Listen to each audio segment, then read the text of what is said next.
Hello guys! Another day, another beach resort.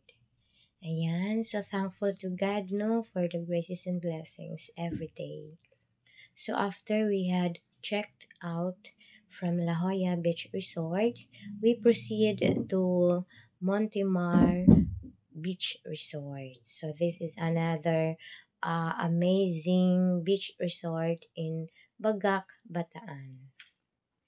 Ayan, so nag-extend ang vacation ng Palma family. So, we're looking for another beach resort kasi hindi pwedeng doon sa iisang resort mag-extend dahil occupied po ang kanilang mga rooms. So, ayan, nag-searching. Ayan, ito po yung pupuntahan yung Montemar Beach Resort. So, mga 15 to 20 minutes travel from La Jolla. Ayan. So, yan na po ang bungad ng Montemar Beach Resort. So, ano pa lang to? Parang outpost nila sa main road. Yan. Maraming puno. So, mukhang ano na to siya papasok talaga kaloob-looban ng Bataan. Parang nasa gilid na kami ng kagubatan. Ayan, bukid na po siya. Tapos pagpasok mo, pababa naman na siya. Dahil going to beach na siya na part. Ayan, so sobrang tahimik yung lugar. Puro mga kahoy na yung madadaanan mo. Napakaganda. Ayan, kahit malayo-layo yung distance niya from the main road, no? Nung location ng resort. Pero maganda naman dahil yung madadaanan mo ay you are closer to nature. Yung feeling na wow, yan, puro green ang makikita mo. Trees, no? Napapaikutan siya ng mga kahoy. Yan. So parang hidden nga daw ito. Ang tawag nila nito ay hidden beach resort siya. Yung Montemar. Hidden. Nakatago talaga siya sa, akalain mo may beach resort na patutunguhan niyaan. Puro mga kahoy, dinadaanan mo. Parang man-made forest na din sa Bohol. Yan, puro ganyan lang yung nadadaanan namin. So, napaka-relaxing. Tignan mo. Parang, na nga siya. Puro kahoy na nga. Gubat ito. Siguro na tapos dinidevelop. Ayan, ginawa ng daan. So, parang ganun. Ganun naman talaga. Yung mga beach areas. Mga cliff. Ganun. Cliff view. Tapos dinidevelop na lang. So, ang ganda. Yan tignan nyo naman yung dinaanan namin. So, yung kasama namin nakabus na sa likuran namin. Yan. So, ganda. So, ayan na po. Charan! Ayan na. Nakarating din, di ba? Ayan. Tapos dito sa left side ay beach na yan. So, hindi na siya malayo sa beach. Malapit na po. Ayan. So, ito po yung Montemar Beach Resort. So, one night lang din kami dito. Nag-check-in. Lower price compared to La Jolla. Ang na-bill dito kalahati sa bill doon sa La Jolla Beach Resort. So, mas mura ito. Kasi yung mga rooms naman nila mura lang. Kasi naluma na. Parang pinagtiyagaan na lang to ng may-ari. Di ko alam anong plano nito kung i-modernize ba nila ito kasi parang kulang na sa maintenance yung mga room nila eh. Parang mag-ingat ka na lang sa tuwing magbubukas ka ng mga drawer, gano'n. Kasi luma na siya. Marami ngang natatakot para lang yung mga rooms. Nakakilabot kasi siya tignan. Para nga siyang school or ano ba. Yung nila, yung design nila. Ayan. So, ang kagandahan lang dito yung maraming puno. Hindi nila sinisira yung mga trees, no? Ini-enhance lang nila para maging maganda pa rin.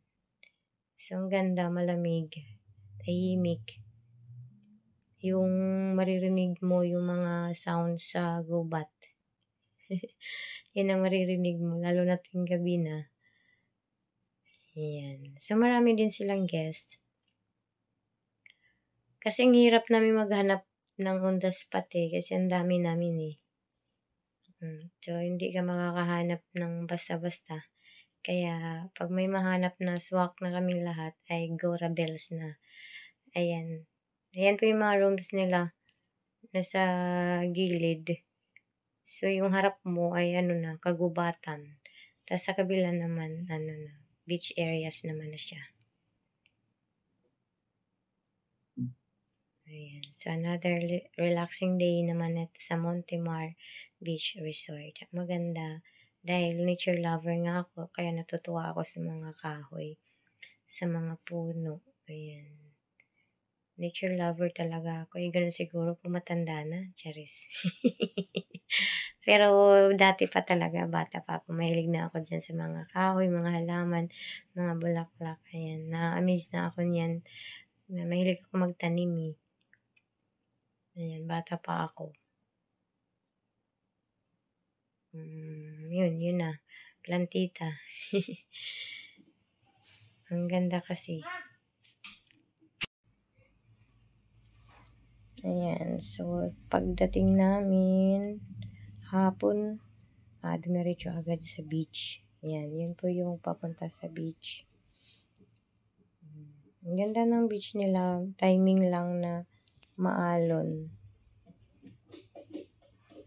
Pero siguro some other days, yung sa weather, pag hindi maalon, sobrang ganda ng dagat. Yung time lang ng pag-visit namin ay maalon, kaya parang, libre massage. Hampas sa likod. Ayan, yung papunta na sa So, naglalaro kami dyan. Dahil nagagandahan din kami dyan sa green na yan. Pwedeng humiga, umupo. Kasi ang ganda siya sa mata. Ayan. So, tuwan-tuwa yung mga bata dyan, takbuhan. Kasi hindi ka naman matatakot na matapa sila kasi nga ay damo. Ayan, yan po yung sa beach nila. Di ba ang lawak ng beach areas? Tapos, yung buhangin yan ay pino. Ayan. So, maalon nga lang. Timing na maalon nung pagdating namin. Ayan pa-sunset na siya. Kasi, nag-check out kami dun sa La Jolla, mga 2:00 na yun. So, na-travel pa kami. Ayan. So, pagkarating, pahinga ng konti, tas dumiretso na ng dagat. Diba? Adik sa dagat. Ayan. So, ang ganda. Sinusulit namin dahil, ayan, gusto nga namin din yan, masilayan yung sunset dyan. Ayan, ang ganda. Ayan, maalon. So, kailangan mo lang sumabay sa alon para hindi manakit yung katawan mo. Ayan, may secret naman yan I-enjoy mo lang kung ano meron. Kasi kung maging bitter ka sa sitwasyon, hindi ka mag-i-enjoy. Ikaw ang lugi. Kaya, kahit ano man yan, ay enjoy mo na lang. Ayan. So, yun po ang Montemar Beach Resort. So, maraming swimming pool, malalaki. So, kalat din. Dito, na banda, mayroong swimming pool. Ayan.